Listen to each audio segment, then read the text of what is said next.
Di ba pag kayo ay inimbitahan, ipaghahanda kita ng favorite mong food. Mas masarap yung sinabi ng Panginoon dito. Sabi niya, and if I go and prepare a place for you, I will come back and take you to be with me, that you are also maybe where I am.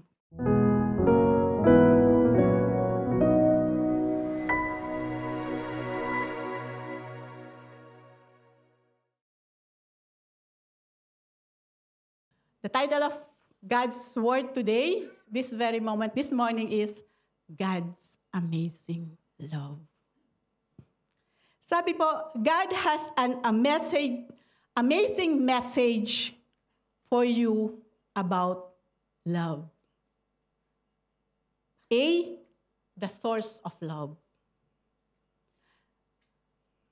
Not human love, which is biased and often impure as to its motives. Human love is selfish and is usually given out on the basis of what he can get.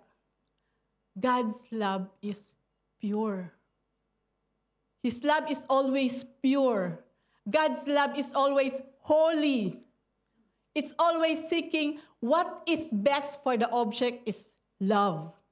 His love is given freely without the hope of desire for anything in return. God's love because He is love. His love is never ending, as it is written in the book of Jeremiah chapter 31 verse 3. Long ago the Lord said to Israel, I have loved you. I have loved you, my people, with an everlasting love. With unfailing love, I have drawn you to myself. Be the scope of love. We are told that God so loved the world. The world so indicates the depth of His love. Yung pagmamahal, yung gaano kalalim yung pag-ibig ng Panginoon, kung gaano kalawak yung pag-ibig ng Panginoon, kung gaano kahaba yung pagmamahal sa atin ng Panginoon. Sabi po kanina doon, God has an amazing message for you about love, the source of love, the scope of love, and now we go to the sacrifice of love. The true value of love lies in what love is willing to give to the object, its love. Sabi po sa Romans chapter 5 verse 8, but God showed His great love for us by sending Christ to die for us while we were still sinners.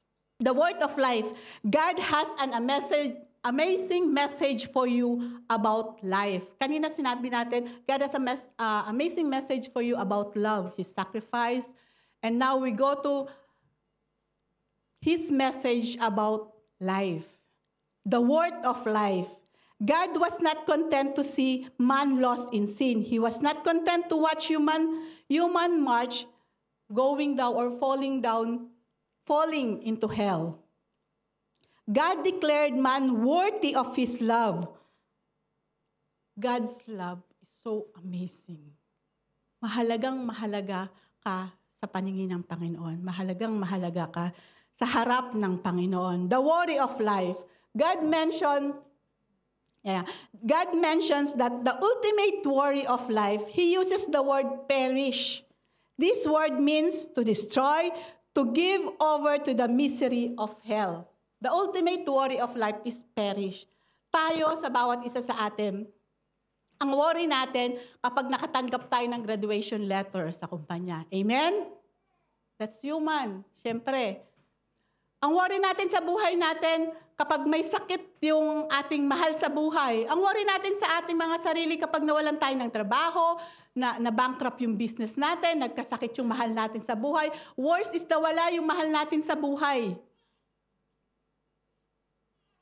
Pero ang pinakamatinding worry sa buhay natin ay pag nawala tayo at napunta tayo, hindi kasama ng Panginoon. The wonder of life.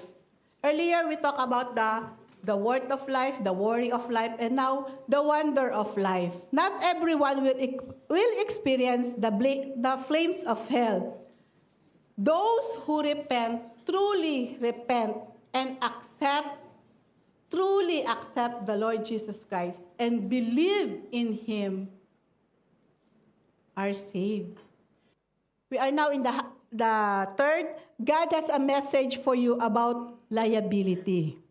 There is a precise liability. Jesus says here that the difference between the saved man who enjoys everlasting life and the lost man who perish is all wrapped up in the idea of belief.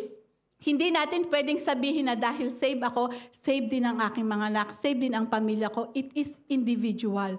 Individual po ito, and gagamitin tayo or magpagamit tayo sa Panginoon para maibahagi natin yung kabutihan at kamanghamanghang ginagawa sa atin ng Panginoon. Una sa lahat, sa ating sambahayan. Ayun po. Of course, sabi po dito sa John 3:16, "For God so loved the world that He gave His one and only Son, that whoever believes in Him shall not perish, but have everlasting life." Yun yung pinakahihintay natin, no? Yung everlasting life. And number 2, there is a personal liability. The truth of the matter is this: if you go to hell, you will go because you did not accept the Lord, because you did not believe in Him, because you did not repent on your sin. If you die without Jesus, you will have no one to blame but yourself. Amen. Conclusion. Sabi po sa John 14:1-3, ito po yung passage kung saan sinabi ng Panginoon, "And if I go and prepare a place for you, I will come back and take you to be with me, that you will also may be where I am." Sabi po sa Matthew 16:24, "Then Jesus said to His disciples, if anyone desires to come after me, let him deny himself and take up his cross and follow Him. And follow me." The same instruction given by God to Jesus Christ, now given to you.